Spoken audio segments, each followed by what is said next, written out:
Hi, this is Mom. Today we're making bierrocks. The ingredients we need are yeast, warm water, sugar, salt, an egg, butter, and flour. We'll just mix those together like regular dough recipe. Okay, so we're going to start with the water. I'm doing a double batch today, so it's 4 cups of warm water. The recipe calls for a ½ cup of sugar. So I measure that ½ cup, and from that ½ cup I just dump in a few tablespoons, and then the rest of it goes in the bowl to be measured with the rest of the ingredients. Then I need a little less than 2 tablespoons of yeast. There's 1 and 2, and that is going to be mixed with the warm water and the sugar in order to get it to start to rise. So I'll just stir that in and let that sit there a few minutes while I measure my other ingredients. I won't be able to leave it too long because it will soon rise over the top of here. Okay, now I'm going to add the rest of the ingredients to the bowl here. It calls for 6 to 6½ cups of flour, which again I said I was doubling it, so it will be double that, but I'm going to just put the first amount in, the 6 cups. To that I'm going to add a tablespoon of salt. The recipe calls for 1½ teaspoons. Of course that doubled is a tablespoon. I've already added the sugar from before. Now in this recipe it also calls for a stick of butter. That is the doubled amount. It's right out of the refrigerator. It'd be better if it had softened on the counter first, but I am going to be adding this nice warm yeast water, so that will help to soften it.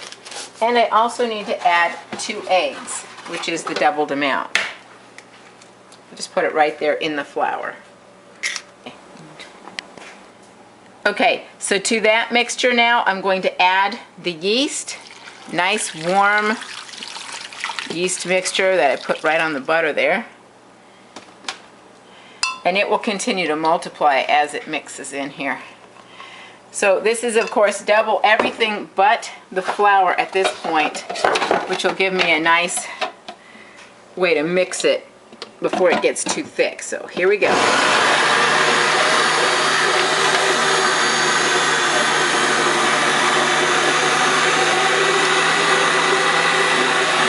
So I have let that go a little bit, and at one point I did stop it in order to chop up the butter a bit so it would mix in here better. I don't see any big pieces of butter yet, but if there are, it will continue to mix in. So now I'm going to add the other half, so another 6 cups of flour. Okay, so there's the last half of the flour. I'll let it mix for a while. I'm sure I will need to add some more yet before we're finished. This way it gets a good mix before I do the final addition of flour. So it's mixing nicely without any additional flour. As you can see, the dough is all balling up in one place, and the beater bars is able to swing around and do the kneading action. So at this point I'm just going to let it knead by itself for about 10 minutes. So while the dough is finishing its kneading, I'm going to prepare the bowl. I just put a little bit of oil in the bowl and spread it around with my fingers and up the sides so the whole surface is covered with oil so the dough doesn't stick anywhere inside the bowl while it's rising. Okay, that's a good looking dough. It's separated nicely into a ball. I'm just going to remove the dough hook here, and then we're going to put it in the pan to rise for a couple hours. We'll see. It's really just however much time you have. Okay, so now we just put this ball into this prepared bowl. And I want to rub it around so that the outside is coated with oil, and then turn it over. The whole thing is covered now. Now I just cover it with a tea towel, a plastic bag to hold in the moisture, and another tea towel. And we'll be back later, and hopefully it will be risen. So while the dough is rising, we're going to make the filling mixture. It calls for 1.5 pounds ground beef and a 1/2 cup chopped onions. We're going to fry that together, and then we're going to add finely cut cabbage, salt and pepper, and Tabasco sauce. So we'll just start by getting the hamburger ready to fry and adding the chopped onions.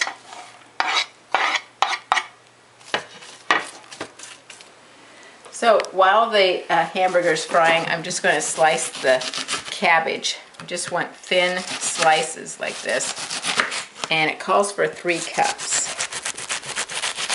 So I get thin slices, and then I also chop them even smaller. So you don't have a big piece of cabbage in your mouth when you're taking a bite of the bierock. It's just already in smaller pieces. And we're going to fry this in with the hamburger as soon as that's browned.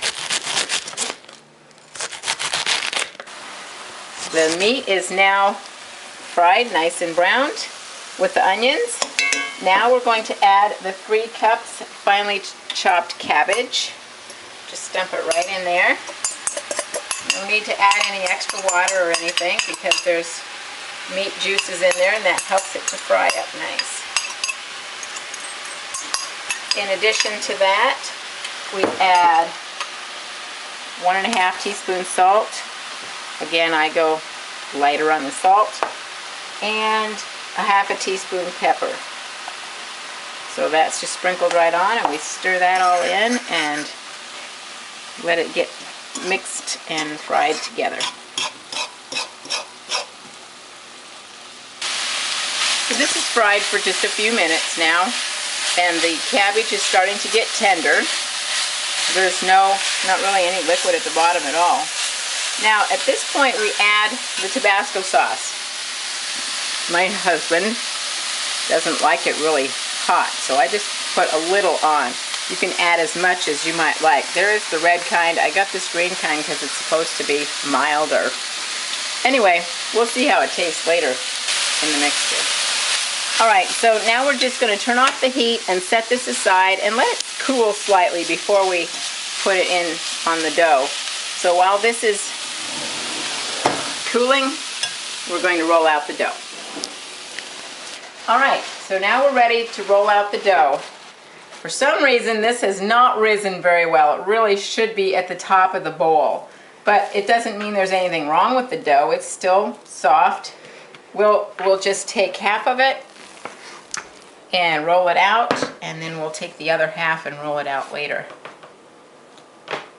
Okay, we'll just pinch that off and leave that in the bowl. Alright, so I have the prepared countertop here, and we just want to roll this out pretty thin. We're going to cut it into squares, put our filling in the middle, and then pinch off the tops to make the bierrocks.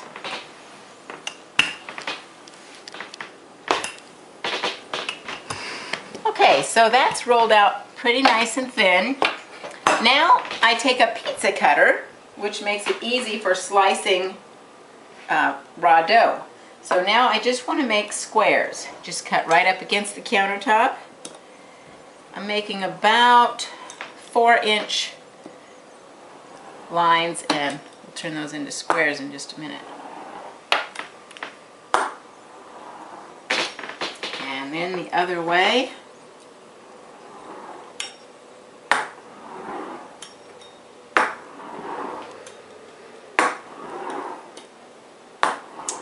There we go.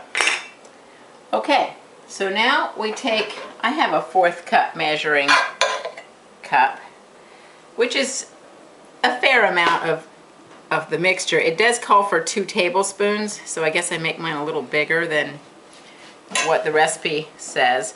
You just put it in the middle of the dough, then you pinch the edges of the dough together, and you do that on all 4 sides.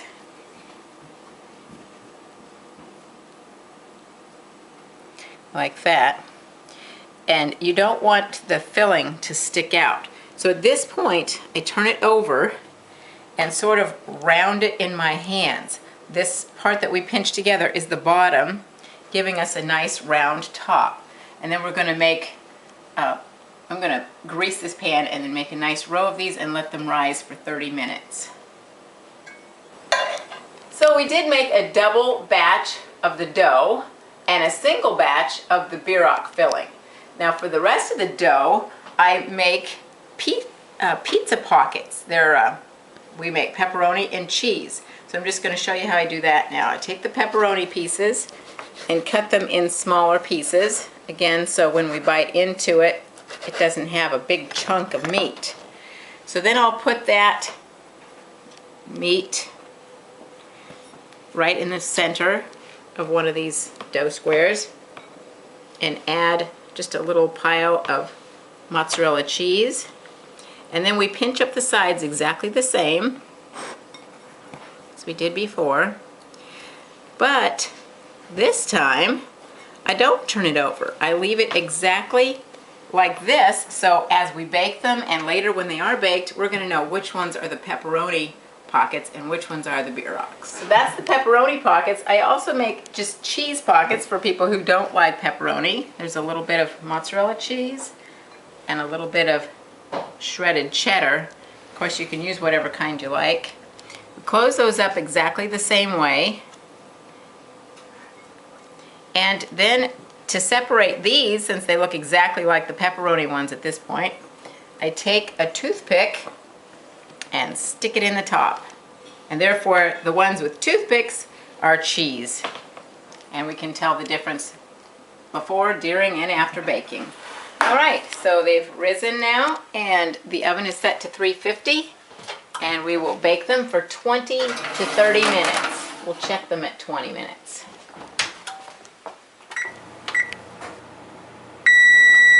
All right, so the timer has run, and there they are, nicely browned bierocks and hot pockets. And they need to cool a few minutes, and then it will be supper time. So supper is ready. Here's how we serve it. The bierocks we like to serve with ketchup, and the pizza pockets we do with heated pasta sauce. Yum, yum.